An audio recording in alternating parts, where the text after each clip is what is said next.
Doctor صاحب دو بڑے اہم سوال ہیں جو میں سمجھتا ہوں کہ عوام کی طرف سے اکثر ذہنوں میں بھی آتے ہیں، لوگ پوچھتے بھی ہیں۔ پہلا سوال یہ ہے کہ وہ حفاظ جنہوں نے قرآن کو حفظ کر لیا ہے تو کس طرح قرآن کو یاد رکھیں؟ اکثر ہوتا ہے کہ زندگی کے اندر جب آپ آگے بڑھتے ہیں تو پھر وہ قرآن سے تعلق اس طرح کا نہیں رہتا، تو کس طرح سے قرآن کا حفظ جو ہے وہ اس کو محفوظ کیا جا سکتا ہے؟ صحیح مسلم میں عبداللہ بن عمر رضی اللہ تعالیٰ عنہ کی روایت ہے، آپ صلی اللہ علیہ وسلم کا فرمان ہے، اذا قام صاحب القرآن فقرأه باللیل والنہار ذکر وإن لم يقم به نسیہ۔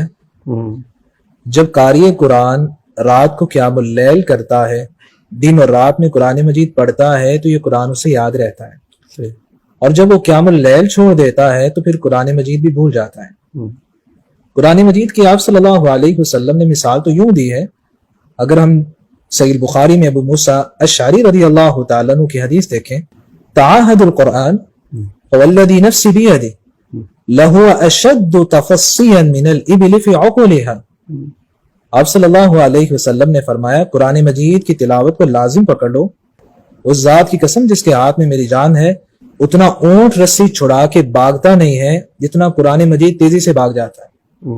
جب انسان قرآن مجید کی تلاوت نہیں کرتا تو قرآن مجید اسے بھول جانا ہے، اور اس کے لیے میں کہنا چاہوں گا کہ صرف قرآن مجید پڑھنا نہیں چاہیے بلکہ سننا بھی چاہیے۔ کسی بھی علم کو سیکھنے کے دو طریقے ہوتے ہیں، سب سے پہلے ہے سماع، جس کو الاستماع کہتے ہیں۔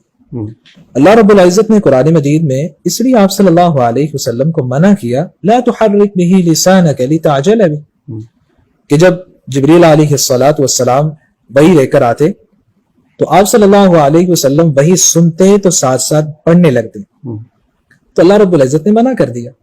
کیوں منع کیا؟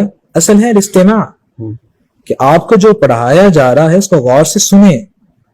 دوسرا سٹیپ کیا ہے؟ فَإِذَا قَرَأْنَاهُ فَاتَّبِعْ قُرْآنَهُ، جب جبریل امین علیہ السلام پڑھ لیں تو پھر آپ پڑھیں۔ ہم کیا کرتے ہیں؟ قرآن مجید کو زیادہ پڑھتے ہیں لیکن زیادہ سنتے نہیں، ہمیں سننا بھی چاہیے۔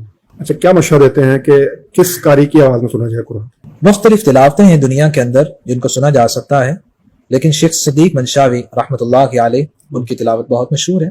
اسی طرح اور بھی کبار مشائخ ہیں، شیخ مشاری حفظہ اللہ ورعاہ ہیں، ان کی تلاوت کو سنا جائے اور کاپی کیا جائے، اور اس کا فائدہ کیا ہوگا کہ آپ کو تجوید کے اندر مہارت پیدا ہو جائے گی۔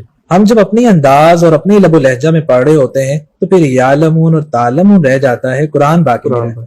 میرا سوال بھی یہی تھا کہ اگر کوئی شخص جو ہے وہ یہ خواہش رکھے کہ میں قرآن کو جو ہے تجوید سے پڑھوں یا اس طرح خوبصورت انداز میں پڑھوں کہ جس طرح ہمارے قاری حضرات پڑھتے ہیں، تو اگر اتنا وقت نہ ہو کہ میں کہیں جا کے باقاعدہ اس کی تعلیم حاصل کروں تجوید کی، اس کے لیے کیا نسخہ ہو سکتا ہے کہ وہ ہم بھی اس طرح خوبصورت قرآن پڑھنا شروع کر دیں؟ شیخ خلیل حسری رحمۃ اللہ علیہ کا قرآن مجید اس وقت یوٹیوب کے اندر موجود ہے۔ جی، ہم یوٹیوب سے بہت زیادہ فائدہ اٹھاتے ہیں، وہاں قرآن کے لیے بھی ہمیں فائدہ اٹھانا چاہیے۔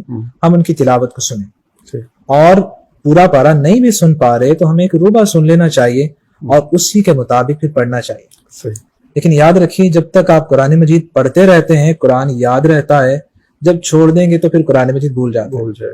اور آپ صلی اللہ علیہ وسلم نے کتنی واضح بات ارشاد فرما دی، وَإِن لَمْ يَقُمْ بِهِ نَسِيَ، جب قاری قرآن قیام اللیل نہیں کرتا تو قرآن مجید اسے بھول جائے گا۔ اور آپ نے تھوڑا سا دیکھا بھی ہوگا، ایک ہم ویسے قرآن مجید پڑھیں اور ایک ہم قیام اللیل میں پڑھیں، اس کی ایک لہر ہی اور ہوتی ہے، اس کا ایک سرور اور لذت اور مٹھاس ہی اور ہوتی ہے، بہت خوش اسلوبی سے پڑھا جا رہا ہوتا ہے۔ تو میں کہنا چاہوں گا جتنے بھی اہل قرآن ہیں ان کو تہجد کی نماز پڑھنی چاہیے، چاہے ایک ربع ہی پڑھیں، ضرور پڑھیں۔ صاحب، آج کل حج کا موسم ہے، حجاج کرام اللہ کے گھر کی زیارت کے لیے جا رہے ہیں، انشاءاللہ حج ادا کریں گے۔ آپ کو بھی اتفاق ہوا حج کرنے کا، تو کیا تجربہ تھا، کیسا مشاہدہ تھا حج کا؟ الحمدللہ اللہ کی توفیق سے بہت مرتبہ اللہ رب العزت نے بیت اللہ کی زیارت نصیب فرمائی، اور یہ واقعی اللہ کا بلاوا ہوتا ہے، جس کو مل جاتا ہے اس کے لیے سعادت ہو جاتی ہے۔ کیونکہ جابر رضی اللہ تعالیٰ عنہ کی حدیث جو صحیح الجامع میں ہے، آپ صلی اللہ علیہ وسلم نے فرمایا، الحجاج والعمار وفد اللہ دعاہم فاجابوا وسألوہ فاعطاہم۔ یہ حاجی اور یہ عمرہ کرنے والے جو ہیں یہ اللہ کا وفد ہیں، اللہ کے بلائے ہوئے لوگ ہوتے ہیں، اللہ نے بلایا تو یہ آ جاتے ہیں، پھر جو مانگتے ہیں اللہ عطا بھی کرتے ہیں۔ سبحان اللہ۔ 2016 میں سب سے پہلے میں نے عمرہ کیا، اس کے بعد اللہ رب العزت نے ہر سال بلکہ سال میں کئی بار عمرے کی سعادت نصیب فرمائے. سبحان. اور میں اسے سمجھتا ہوں کہ یہ 2 آیات کی پابندی ہے جو دور طالب علمی کے اندر ہمارے ایک شیخ ہیں انہوں نے مجھے بتائی تھی. اچھا. اور میں ناظرین کے گوشہ گزار بھی کرنا چاہوں گا. ہم. وہ کہا کرتے تھے کہ جو تشہد میں جب ساری دعائیں پڑھ لے تو اس کے بعد ان 2 دعاؤں کو پڑھ لیتا ہے, اللہ اسے ضرور بار بار عمرے کی توفیق دیتے ہیں. ہم. اور اس وقت کوئی دعا مانگی بھی جا سکتی ہے, جس طرح کہ صحیح بخاری میں نبی اکرم صلی اللہ علیہ وسلم کا فرمان ہے ثم لیتخیر من الدعاء اعجبہ الیہ فیدعو. ہم. جب تشہد کی ساری دعائیں پڑھ لیں جو پھر جو دل میں آئے تم مانگ سکتے ہو. صحیح.